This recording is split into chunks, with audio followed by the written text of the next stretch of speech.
Hello friends, कैसे हैं आप सब। आशा करता हूं सभी अच्छे होंगे। आज का जो क्वेश्चन है वो क्लास 10 का इकोनॉमिक्स का क्वेश्चन है और ये 2018 में जैक बोर्ड में आ चुका है। और ये क्वेश्चन ऐसा है कि जोखिम वाली परिस्थितियों में ऋण कर्जदार के लिए और समस्याएं खड़ी कर सकता है। स्पष्ट कीजिए। फ्रेंड्स, ऐसा कई बार होता है कि जो किसान होते हैं उनके पास पैसे की कमी के कारण वे किसी के पास कर्ज लेते हैं और वही कर्ज कई कई बार जब खेती ठीक से नहीं हो पाती है तो उनके लिए बहुत ही दिक्कत या परेशानी खड़ी कर देती है आगे बढ़ने के लिए भी या फिर ऋण चुकाने के लिए। तो एक ऋण किस तरीके से एक किसान को या फिर किसी भी इंसान को जो कि छोटा मोटा किसान है, बस खेती करके अपना गुजारा कर रहा है, किस तरीके से उसको एक परेशानी के जगह में धकेल देती है।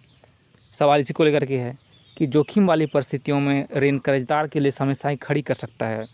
जब रिस्क ले करके ज़्यादा पैसा उधार लेकर के छोटा मोटा किसान खेती करता है तो किस तरीके के वही उधारी उसके लिए बहुत सारी समस्याओं का कारण बनती है। तो फ्रेंड्स, ये question Jharkhand academic council 2018 annual में आ चुका है। तो उत्तर है, निश्चित रूप से ऋण आय बढ़ाने में मदद करता है। तो किसी भी किसान जब किसी के पास ऋण लेता है तो उसके पास आय बढ़ोतरी होती है, उसके पास कुछ पैसे आते हैं जिससे व्यक्ति की स्थिति पहले की तुलना में बेहतर आती है। तो यानी उसको फिर खेती करने के लिए सपोर्ट मिलता है क्योंकि उसके पास पैसे होते हैं, इनकम होता है, वही उधारी का पैसा। परंतु जोखिम वाली परिस्थितियों में ऋण कर्जदार के लिए और भी समस्याएं खड़ी कर सकता है। लेकिन अगर बहुत ज़्यादा पैसे लेकर के वो खेती कर रहा है तो ये एक रिस्की चीज़ है उस इंसान के लिए, उस किसान के लिए। तो ऋण कर्जदार को और भी बदतर स्थिति में पहुंचा सकता है। तो वही ऋण जो उसने उधार लिए हैं वही ऋण उसको एक बहुत ही बैड सिचुएशन में उसको पहुंचा सकता है। इसको हम लोग एक एग्ज़ाम्पल से समझने की कोशिश करते हैं। तो फ्रेंड्स, किसान खेत के लिए HYV बीजों, रासायनिक उर्वरक, कीटनाशक हो गए, सिंचाई के लिए मशीन वगैरह, फिर पानी को खेत तक पहुंचाना, फिर कृषि औजार, इनके लिए सारे पैसे खर्च करता है। वही प्राय फसल के प्रारंभ में ऋण लेते हैं।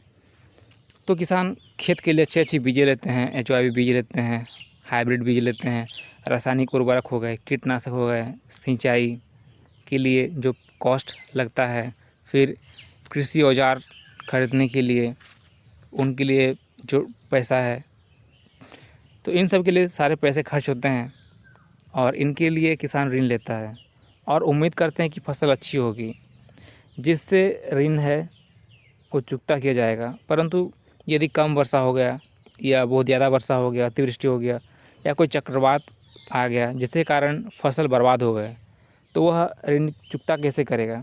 ऐसी स्थिति में किसान को ऋण चुकता के लिए अपने भूमि का एक टुकड़ा या वस्तुओं को बेचना पड़ेगा। इसी कारण किसान की परिस्थिति पहले की तुलना में और बदतर हो जाएगी। तो अगर कोई किसान पैसे ले करके खेती करता है और किसी भी कारणवश यदि उसकी फसल अच्छी नहीं होती है, मान लीजिए कम वर्षा हो गया या फिर अतिवृष्टि हो गया या फिर चक्रवात या कोई प्राकृतिक आपदा आ गया जिसके कारण उसकी फसल बर्बाद हो गए, तो वह ऋण को कैसे चुकता करेगा, कि ऋण को कैसे देगा। तो क्या करना पड़ता है ऋण को चुकता करने के लिए, जो उसके पास अपना ज़मीन का कुछ पोर्शन है, कुछ टुकड़ा है, उसको बेच देना पड़ता है।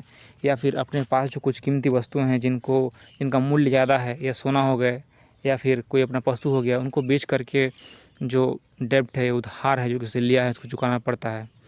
तो फ्रेंड्स, अगर आप मेरे चैनल पे नए आए हैं तो मेरे चैनल को सब्सक्राइब कीजिएगा और झारखंड एकेडमिक काउंसिल बोर्ड की वीडियोज़ को देखने के लिए इस तरीके से मेरे साथ बने रहिए इस चैनल में। धन्यवाद।